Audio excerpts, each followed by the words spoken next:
Hello friends, सगळ्यांचं स्वागत आहे ज्ञानवंदन एज्युकेटर यूट्यूब चॅनलमध्ये। तर आजच्या व्हिडिओमध्ये आपल्याला ICDS अंगणवाडी मुख्य सेविका अंतर्गत भरती 272 जागा याकरिता आपण व्हिडिओ घेऊन आलो आहोत। आजच्या व्हिडिओमध्ये आपल्याला सामान्य ज्ञानाचे महत्त्वपूर्ण प्रश्न बघायचे आहेत। तर आपण परीक्षेसाठी जर तयारी केली असेल, चालू केली असेल तर आपल्या चॅनलला आवर्जून सबस्क्राईब करा, कारण की डेली बेसिसवर आपण लेक्चर सिरीज घेऊन येत आहोत। जर आपल्याला अभ्यासासाठी प्रश्न संच पाहिजे असेल तर 18,500 प्लस प्रश्न 249 रुपयामध्ये प्रोव्हाइड केले जात आहेत। तर लगेचच 93 56 25 60 34 यावर व्हॉट्सअप करा। याबद्दल अधिकची माहिती मी तुम्हाला व्हिडिओच्या शेवटी देईल। व्हिडिओला सुरुवात करूया। तर सर्वात पहिला प्रश्न आहे, शेड्यूल्ड कास्ट फेडरेशनची स्थापना कोणी केली? ऑप्शन आहेत राजाराम मोहन रॉय, डॉक्टर बाबासाहेब आंबेडकर, स्वामी दयानंद की गोपाळ गणेश आगरकर। आपण काय करायचं आहे, जेव्हा मी तुम्हाला प्रश्न विचारेल त्यानंतर व्हिडिओला पॉज करायचं, ऑप्शन रीड करायचे आणि त्या प्रश्नाचं उत्तर खाली कमेंट करायचं। ही एक्सरसाइज जर केली तर तो प्रश्न लक्षात राहण्याकरिता, प्रश्न आणि उत्तर लक्षात राहण्याकरिता नक्की तुम्हाला मदत होईल। तर या प्रश्नाचं योग्य उत्तर आहे, शेड्यूल्ड कास्ट फेडरेशनची स्थापना ही डॉक्टर बाबासाहेब आंबेडकर यांनी केली आहे। यानंतर पुढील प्रश्न बघायचा आहे, गोपाळ गणेश आगरकरांचा जन्म कोणत्या वर्षी झाला? 1855, 1856, 1857 की 1858? कमेंट करा। तर गोपाळ गणेश आगरकरांचा जन्म हा इसवी सन 1856 मध्ये झाला आहे। यानंतर पुढील प्रश्न, राजर्षी शाहू महाराजांनी पंचगंगेचा घाट सर्व जाती धर्मांच्या लोकांसाठी कधी खुला केला? 1901, 1905, 1909 की 1911? तर लक्षात घ्या, राजर्षी शाहू महाराजांनी पंचगंगेचा घाट हा सर्व जाती धर्मांच्या लोकांसाठी 1901 मध्ये खुला केला। यानंतर पुढील प्रश्न, बावनकशी सुबोध रत्नाकर हा ग्रंथ कोणी लिहिला आहे? तर लक्षात घ्या, बावनकशी सुबोध रत्नाकर हा जो ग्रंथ आहे तो सावित्रीबाई यांनी लिहिला आहे। यानंतर पुढील प्रश्न, गोपाळ गणेश आगरकरांवर कोणत्या व्यक्तीचा प्रभाव होता? ऑप्शन आहेत Thomas pen, Karl Marx, John Stuart Mill की व्हॉल्टियर? तर लक्षात घ्या, गोपाळ गणेश आगरकरांवर ऑप्शन क्रमांक 3 जॉन स्टुअर्ट मिल या व्यक्तीचा प्रभाव होता। आणि आपण जे प्रश्न बघत आहात तेच तुम्हाला विद्यार्थी मित्रांनो जे 250 रुपयाचं मटेरियल आहे त्यामध्ये आपण प्रोव्हाइड करणार आहोत। तर लक्षात घ्या, TCS आणि IBPS परीक्षेमध्ये ज्या पद्धतीने प्रश्न विचारतायत ते सर्व आपण या ठिकाणी प्रोव्हाइड करण्याचा प्रयत्न केला आहे। तर आवर्जून परचेस करा, नक्की तुम्हाला परीक्षेत फायदा होईल। पुढील प्रश्न आहे, सत्यशोधक समाजाचे स्थापनेचा उद्देश काय? ऑप्शन आहेत महिलांना शिक्षण देणे, छात्र धर्माचा प्रसार करणे, अस्पृश्यता निवारणे की पीडित शोषित समाजाची जागृती करणे? तर सत्यशोधक समाजाच्या स्थापनेमागील उद्देश होता पीडित शोषित समाजाची जागृती करणे। पुढील प्रश्न, डॉक्टर आंबेडकरांनी 1932 साली पुणे कराराला मान्यता दिली कारण?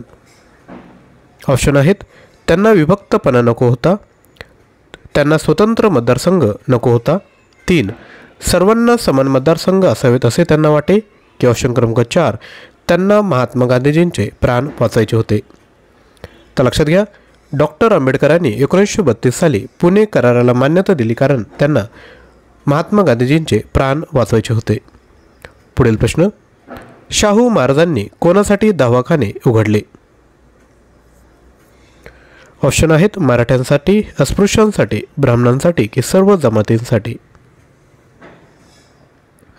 तर लक्षात घ्या, शाहू महाराजांनी ऑप्शन क्रमांक 2 अस्पृश्यांसाठी दवाखाने उघडले। पुढील प्रश्न बघूयात, महात्मा फुलेंनी कोणता ग्रंथ लिहिला आहे? सत्यार्थ प्रकाश, सार्वजनिक सत्यधर्म, गुलाम प्रथा की जातीय सलोखा? प्रश्नाचं उत्तर येत असेल तर खाली कमेंट करायचं आहे। लक्षात घ्या, चुकलं तरी हरकत नाही, परंतु प्रयत्न करा, याचा तुम्हाला नक्कीच फायदा होईल। तर महात्मा फुलेंनी ऑप्शन क्रमांक 2 सार्वजनिक सत्यधर्म हा ग्रंथ लिहिला। पुढील प्रश्न, डॉक्टर आंबेडकरांना शिक्षणासाठी परदेशी जाण्यास सर्वप्रथम कोणी मदत केली? ऑप्शन आहेत प्रार्थना समाज, राजर्षी शाहू महाराज, ब्रिटिश सरकारची शिष्यवृत्ती की छत्रपती सयाजीराव गायकवाड? तर डॉक्टर आंबेडकरांना शिक्षणासाठी परदेशी जाण्यास सर्वप्रथम ऑप्शन क्रमांक 4 छत्रपती सयाजीराव गायकवाड यांनी मदत केली. पुढील प्रश्न, गोपाळ गणेश आगरकर व डॅश यांच्यामध्ये वैचारिक मतभेद होते. तर लक्षात घ्या, गोपाळ गणेश आगरकर व लोकमान्य टिळक यांच्यामध्ये वैचारिक मतभेद होते. यानंतर पुढील प्रश्न, डॉक्टर बाबासाहेब आंबेडकर पहिल्या गोलमेज परिषदेला प्रतिनिधी म्हणून हजर होते. तर कोणाचे प्रतिनिधी? ऑप्शन आहेत अस्पृश्यांचे, काँग्रेसचे, भारत सरकारचे की रिपब्लिकन पक्षाचे. लक्षात घ्या, डॉक्टर आंबेडकर पहिल्या गोलमेज परिषदेला अस्पृश्यांचे प्रतिनिधी म्हणून हजर होते.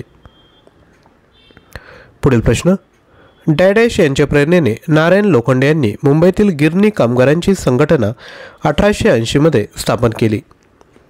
ऑप्शन आहेत महात्मा फुले, लोकमान्य टिळक, महात्मा गांधी की यापैकी नाही. तर लक्षात घ्या, महात्मा फुले यांच्या प्रेरणेने नारायण लोखंडे यांनी मुंबईतील गिरणी कामगारांची संघटना 1880 मध्ये स्थापन केली.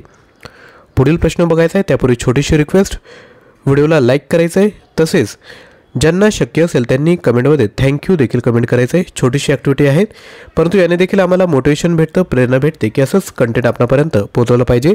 तर लगेचच लाईक करा आणि खाली थँक्यू असं कमेंट करा.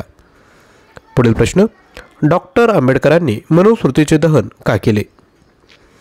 परत परीक्षेमध्ये विचारला जाणारा हा प्रश्न आहे. ऑप्शन रीड करा आणि प्रश्नाचं उत्तर खाली कमेंट करा. तर डॉक्टर आंबेडकरांनी मनुस्मृतीचे दहन केले कारण त्यात जाती व्यवस्थेचे समर्थन केलेले होते. यानंतर पुढील प्रश्न, कोणत्या कालावधीत ज्योतिबा फुले पुणे नगरपालिकेचे सभासद होते? तर कोणत्या कालावधीमध्ये? तर इसवी सन 1876 ते 1882 या कालावधीत ज्योतिबा फुले हे पुणे नगरपालिकेचे सभासद होते. पुढील प्रश्न, विधवा स्त्रियांच्या केशवपणाची प्रथा बंद करण्यासाठी पुण्यातील नाभिकांचा संप सर्वप्रथम कोणी घडवून आणला? तर याचं योग्य उत्तर आहे ऑप्शन क्रमांक 4 महात्मा फुले यांनी घडवून आणला आहे. पुढील प्रश्न, खालीलपैकी कोणते पुस्तक गोपाळ गणेश आगरकरांचे आहे? तर लक्षात घ्या, गुलामगिरीचे अस्त्र हे जे पुस्तक आहे ते गोपाळ गणेश आगरकरांचं आहे. यानंतर पुढील प्रश्न, राजर्षी शाहू महाराजांनी आपल्या राज्यात मागासवर्गीयांसाठी किती टक्के जागा राखून ठेवल्या आहेत? तर किती जागा राखून ठेवल्या आहेत? तर त्या आहेत एकूण 50 जागा. पुढील प्रश्न, महात्मा ज्योतिबा फुले यांनी खालीलपैकी कोणता ग्रंथ लिहिला नाही? तर लक्षात घ्या, शूद्रांचे जीवन हा जो ग्रंथ आहे तो महात्मा ज्योतिबा फुले यांनी लिहिलेला नाही. पुढील प्रश्न, राजर्षी शाहू महाराजांनी कोणते धरण बांधण्याची योजना तयार केली होती? तर लक्षात घ्या, राजर्षी शाहू महाराजांनी राधानगरी हे जे धरण आहे ते बांधण्याची योजना तयार केलेली होती. तर विद्यार्थ्यांनो, अशा पद्धतीने आपण समाजसुधारक सामान्य ज्ञानमधील हा जो टॉपिक आहे त्यावर प्रश्न बघितले आहेत. आता तुम्हाला जर मुख्य सेविकेचा प्रश्नसंच पाहिजे असेल तर यामध्ये तुम्हाला काय काय भेटणार आहेत? तर ICDS योजना आणि कायदे यावर प्रश्न भेटतील. सामान्य ज्ञान सराव प्रश्नपत्रिका आहेत ज्यामध्ये 100 फुल लेंथ टेस्ट आहेत, 10 फुल लेंथ टेस्ट 100 मार्कांसाठी. त्यानंतर तुम्हाला TCS आणि IBPS परीक्षेत विचारलेले प्रश्न देखील भेटतील, चालू घडामोडी भेटतील, मराठी व्याकरण, इंग्लिश ग्रामर, ॲप्टिट्यूड ही सर्व कंटेंट तुम्हाला भेटणार आहेत. 18,500 प्लस प्रश्न आहेत. प्राईस आहे फक्त 249 रुपये. परचेस करण्याकरिता 9356256034 यावर व्हॉट्सअप करायचं आहे. सेम कंटेंट तुम्ही ॲप्लिकेशन थ्रू देखील परचेस करू शकता. ॲप्लिकेशन थ्रू मटेरियल परचेस करण्याची लिंक डिस्क्रिप्शन बॉक्समध्ये दिली आहे. यामध्ये तुम्हाला ऑनलाईन टेस्ट देखील प्रोव्हाइड केल्या आहेत. व्हिडिओ जर आवडला असेल तर नक्की लाईक करायचं आहे, शेअर करायचं आहे आणि चॅनलवर नवीन असाल तर चॅनल देखील सबस्क्राईब करायचं आहे. थँक्यू.